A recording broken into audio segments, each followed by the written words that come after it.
and it was a medium-sized, biggest in Australia, but it's probably a medium-sized piggery globally, 140,000 pigs. Now, because pigs eat 5 times what we do and poop 5 times what we do, they produce 5 times more waste. And so you can equate 140,000 pigs to a city of about 750,000 people. So you can probably think of a city near you that of 750,000 people. Now, if we had the waste, if we had the sewerage from that city being pumped out into open ponds, open to the atmosphere, there'd be a public uproar about that. But that's what's done for every piggery. They pump it into open ponds. And what happens is when it rains, it gets these ponds leak and they overflow. And this gets into the groundwater, gets into the watercourses and pollutes. So that's the reason why when you have a flood, authorities say do not enter floodwaters. They hold too many pathogens. That's where the pathogens come from. So let's talk about waste. Farmed animals use 43% of the land, but they give us 12% of our food by dry weight. Food crops use 6% of the land, actually a bit less for food, and they give us 85% of our food. And there's a few percent of seafood over here as well. But isn't that strange? 6% of the land, or actually a bit less, can give us 85% of the land, but the remaining 15% comes from all the oceans and the other 43% of the land. So how wasteful is that? It's also an interesting mental exercise to think about, well, how close are we to getting to a sustainable level?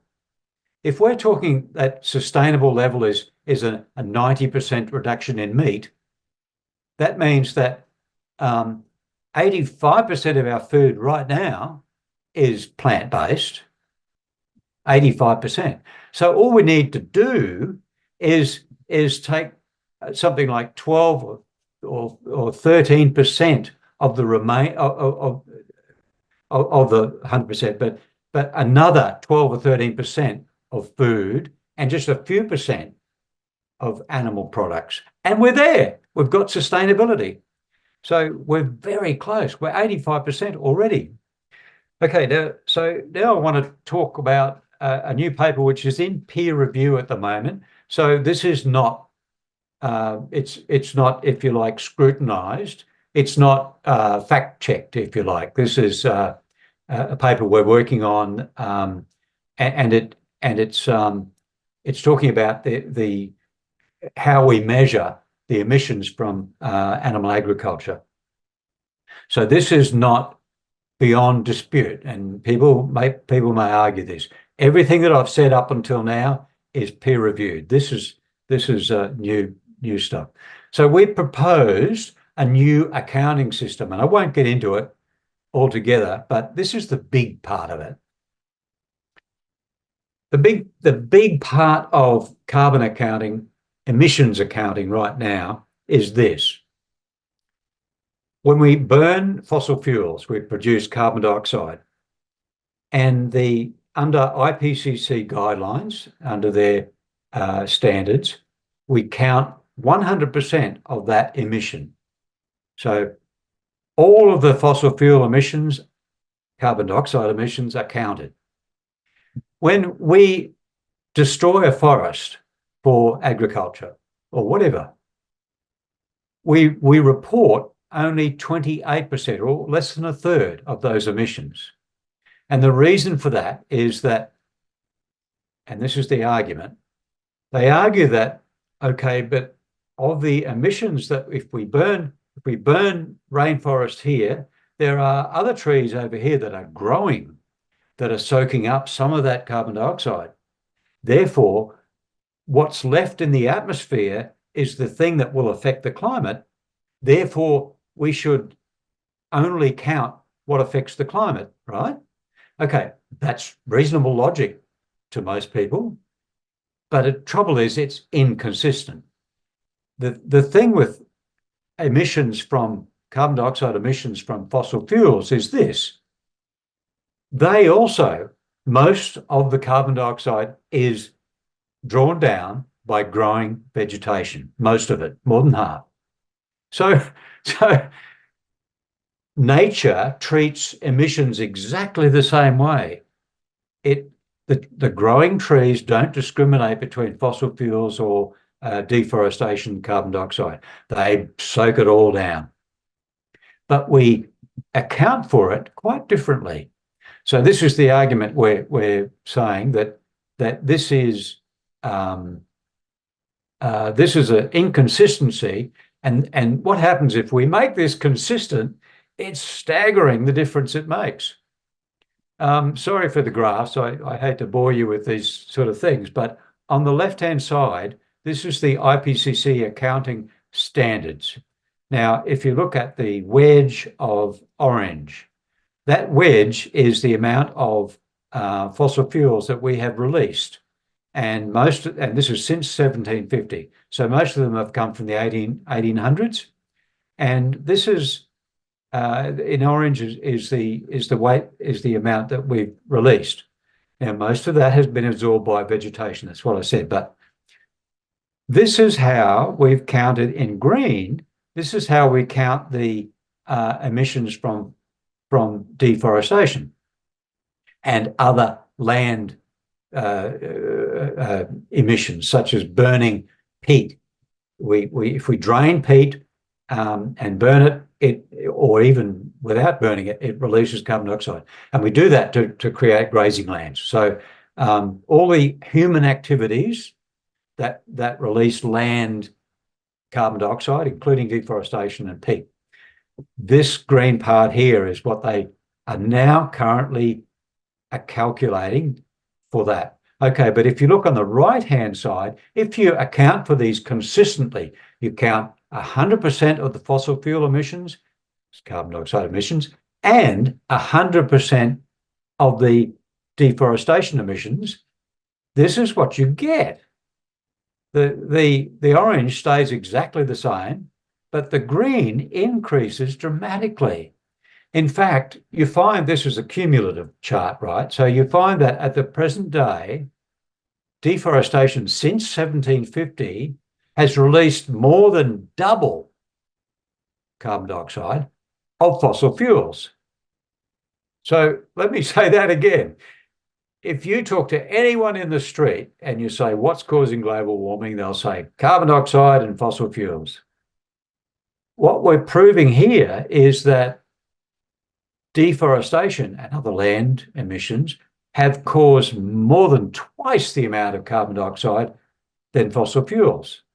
So this is a game changer. This means that any industry that uses a lot of land that used to be forest is responsible for huge emissions. And so deforestation has released twice as much more CO2 than fossil fuels. So industries that on former forest land have the greatest CO2 impact. So the other things that we do, I won't go into it, but I'll mention one thing. And this chart is a little bit cluttered, but I'll try to explain a couple of things here. What we've done is instead of comparing, say, methane and carbon dioxide with a metric, the commonly used metrics are global warming potential. Now, you might have heard of that, and you also might have heard of the arguments about global warming potential, because there's been a lot of them. Everyone's arguing about how to compare methane, how to compare it to carbon dioxide. But there's a way of avoiding that argument, and that is by looking at the effective radiative forcing. That is to see how much global warming has been produced by each of these gases. And that's been quantified now. And this chart shows that in the categories, in our new categories. So on the left-hand side, this multicolored bar shows it's got 0 in the middle, right? So the effective radiative forcing of the grey is carbon dioxide, and then there's methane, and then there's all the other climate pollutants. So that's the warming caused by fossil fuels since 1750. And below it is this. This may come as a surprise, but when you burn fossil fuels, you release warming gases, you also release cooling emissions. And these aerosols, sulfur dioxide and nitrogen oxides, have caused an enormous amount of cooling. So this bar below the line is cooling, above the line is heating. So when you take one from the other, when you subtract the cooling from the heating, you find that up to now, fossil fuels have caused less than 20% of global warming. And animal agriculture has caused half global warming. So this is this is why I call it breaking news, because if it's accepted, it's going to be a bit of a bombshell. So this is my result. The animal agriculture has caused half global warming. And yeah, okay. And methane alone, I haven't mentioned that, but methane alone has caused half global warming. Methane comes from animal agriculture as well as fossil fuels, coal mines and fracking and so on. So we can now look at the other impact of animal agriculture, and that is that the land that's now used for animal agriculture, how else could we use that land? Is it costing us, in terms of climate, to leave that land as grazing land, or could we return it to forest, the parts that were forest? And that proves to be a major, major possibility for the future. The size of these bubbles in this chart are the carbon opportunity costs. So grazing land has the biggest bubble, the biggest carbon opportunity cost. Now, the other big bubble is from a study done a decade ago, which showed that degraded and other land could be rewilded, revegetated, and it also has a big bubble. But there's some overlap. Okay, this degraded land is also part of, could be part of the grazing land. The other biggish bubble is cropland. Forestry is also there, but fossil fuels has a tiny bubble because we can't stuff coal back in the ground. We can regrow trees and draw down carbon, but we can't take back the carbon that we've burned. The other point I wanted to make here before finishing this is that without livestock to feed, we would have a 50% surplus of food. In other words, we could easily feed the population that's still coming in the next decades. And so the motto of this talk is eat plants and plant trees, as my daughter-in-law had embroidered on a shirt that I'm now wearing. So that's the end of this presentation. And now I think we can go to questions. Thank you so much, Gerald, for all that incredible information. It's in a lot of the talks that we've had thus far, they've been very much on health and what individuals are doing to themselves. I feel it's even scary to see what we're doing to the planet. So it's definitely a very powerful, presentation. So how would people get in touch with you if they want to follow your work or reach out to you? Okay. Well, I can put that in the chat actually. But if the contacts on Eating Our Way to Extinction, any of those contacts will lead to me eventually if my name is mentioned. But I'll pull. Where is the chat? Here we go. I'll put up the.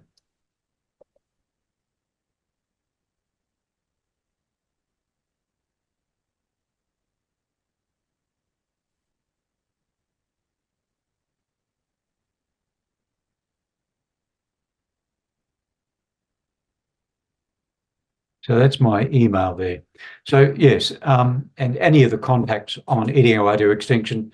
Eating away to extinction, of course, is available free over on YouTube now, both the new short version and the original Kate full version, and it's available in all those other languages as well. So we're getting the message out. Great. Thank you for that information. So let's go ahead. So for anybody who wants to ask questions of Gerald, you can raise your hand in Zoom, and the instructions are in the chat if you're not familiar with how to do that. So, there's a lot of, that obviously there's a political nature to this, as far as when people hear about, environmental concerns, and it's become obviously quite controversial. And yeah, I think people experience it in their everyday, but yet it has become quite a hot button type of issue. You have people like Schwab, who basically looks at this stuff and then says, oh, here's a bunch of solutions, and the solutions seem to be good for corporations and bad for people, and they don't necessarily address the underlying issues that they're supposed to address. How is what you're talking about differ from that type of perspective? Yeah, okay. There's a bit to tease out here, but if you look at climate change is now accelerating. James Hansen produced a paper last year that said that as the world is cleaning up these the cooling pollutants, that are sulfur dioxide and nitrogen oxide. Actually, you might know that it's been called global dimming. And if you go to a big industrial city, particularly in Asia, you see it as a grey smog or a white smog that just hangs over everything. This is very polluting. It's very hard on your lungs, and your health, but it's also cooling, very cooling. And Europe's done an awful lot to clean up emissions, so their skies are clearing. Asia is also doing a lot, and we're clearing up shipping, which used to be incredibly dirty. And so all of these cooling efforts are resulting in all of these cleaning efforts are resulting in that cooling dissipating. So the cooling's going, but the warming is not. It's going to accelerate. It is accelerating right now. So we know the impact of food systems now is also huge, but everything is necessary now. Everything is necessary. And when we come back to the politics, okay, this is really interesting. I remember Barack Obama, when he was, well, not long after he was elected, he was criticized for not pursuing some of his promises. And he said to the activist, he said, make me do this. In other words, politicians cannot act without the populace being behind them. So we can't hide behind political views. We can't hide behind, oh, we've got a government that's not doing enough. And what I'm talking about is extremely empowering. Each one of us can, in fact, make a huge difference. The biggest difference that anyone and any group can do for the climate, for biodiversity, and all these other things is change their diet. That has a profound effect on many things. So that's really empowering. So it's like, it's not waiting for the coal-fired powerhouses to be shut down. It's not waiting for the government to stop giving you oil leases. It's something I can do right now, and no one can stop me doing that. Of course, we need to get rid of the subsidies. We need to get rid of we need to make the producer pays. In fact, it's really interesting. There was a study done. There's a group in Europe called TEEB, the Economics of Environmental and Biosystems, and and they are trying to put a dollar value on nature. And they did a study a few years back that looked at industries, and one of the industries they looked at was cattle, dairy and beef. And they looked at, they had one grouping which was Australia and New Zealand, and they found that the external costs, the costs that are not paid by the industry, are 7 times greater than the industry revenue. In other words, the costs that no one pays, the cost to the climate, the cost to the water cycles, the cost to the biodiversity, the cost to water pollution, air pollution, etc. That cost, if that were factored in to beef, the price of beef would go up 7 times. So if that's necessary, I'm just running through the list of what's necessary. Sure. We need personal action. We need group action. We need politicians, but they're not going to do a thing until we do it. And we need to put a proper price on what these industries are costing us. They're costing us the earth. When we saw that graph before of overshoot, okay, we've overshot the earth's sustainable resources. That means that we're eating into credit. We're spending on our credit card way more than we have available. So that's affecting our future. We've got to pay that off at some point. So this is exactly what we're doing. We are squandering those natural, what they're putting a dollar on, the natural systems that no one is paying for at the moment. We must pay for them. So if the price of beef goes up 7 times, we can pay for them. So that's the sort of thing. But it's also the subsidies and the industries. It seems that the most polluting industries on earth have the biggest presence in lobbying. So we need to shut them down a little as well. So, okay, so first of all, a lot of this stuff isn't in the mainstream, right? And I can imagine why we don't really need to discuss why it's not in the mainstream per se. But what are the symptoms that people can see in their everyday life that is the impact of our choices, and more specifically in the larger industrial countries? You were mentioning water affecting people around the world, but those are people that can kind of be tucked away, not talked about. But in the United States, if it happened in New York City, which I live an hour away from, and it was happening in a meaningful way, it may get a little bit more. It'll get a little bit more buzz. Are there symptoms that people are seeing in their everyday life? Yeah, exactly. There's an example that I use near where I live. There's a town called Lismore. It's got smashed in 2022. The whole town almost wiped out. They have a brilliant MP. She's been on the job. She's doing a great job. And she said last year, she was being interviewed, and she said that if these are 1 in 100 year flood events, then I must be 500 years old. So, in other words, the old measures of what we used to consider normal are no longer normal. I mean, more and more of us are being affected. I think we are going to start listening. We are going to start realizing that we must do something for our kids and their kids want a habitable planet.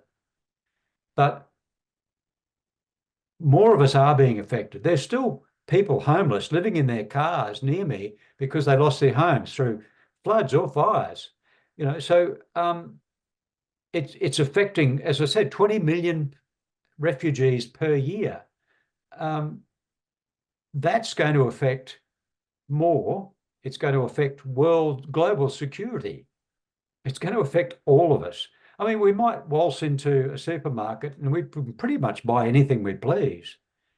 But what effect is that having? I saw a study done last year, which was rather interesting that it said that if we can source deforestation-free beef from the Amazon, that's going to cut the deforestation in the Amazon by 50%. So the JBSs of the world, the world's biggest beef producer, they have very murky supply chains. And if we can get them, hold them to account and stop them from buying beef from producers who are causing the deforestation, that's going to stop half of the deforestation just by buying deforestation beef, free beef. That's powerful. The spending power has enormous consequences. But so that's okay. So I won't go on. I see a lot of hands raised. So okay, I just have a few other questions as well. So we had a speaker on yesterday who was the author of a book called Clean Meat, and the idea was cultivated meat grown in a lab without animals. Would something like that, forgetting the health implications of eating that, would something like that have a positive impact on the environment, or are there hidden costs to even that kind of production of meat? From what I've seen, which is limited, the meat substitutes are a brilliant idea, and if people were to switch for them from animal foods, the environment would benefit enormously. I haven't seen that cultivated meat has done anything on a commercial scale yet. So, there's few hurdles there still, I believe, but it's receiving such little funding compared with, say, subsidies to beef production. If it were to receive decent funding, we might get somewhere. But yes, I think they're really good ideas.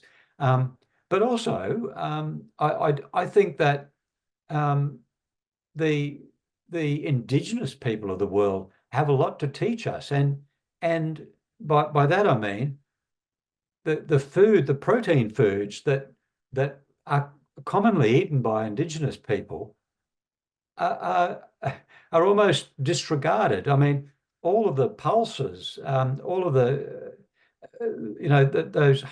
those vegetables that are also considered protein and vegetable foods are heritage foods that have a huge nutrition value that are being almost disregarded. So we need to get some, and we do have some innovative chefs working on. I think if they worked on Indigenous cuisine, we could go a long way with that. But I also think there is a place for cultivated and other meat substitutes. Yes, and they definitely don't have the same environmental impact. No. What are pulses? What would be an example of that? Beans, lentils, peas. These foods are high protein. This is why soybeans. This is why the biggest thing that's fed to any feedlot animal is soybeans, and the reason for that is it's brilliant for nutrition. It's the highest nutrition, highest protein product out there. But there are many other beans and peas and pulses and lentils and all of those things. Indians have a big tradition with pulses, and legumes, I think, is another word for them. Thank you. But look, that's I'm not a nutritionist, but I'm just commenting on the environmental impact.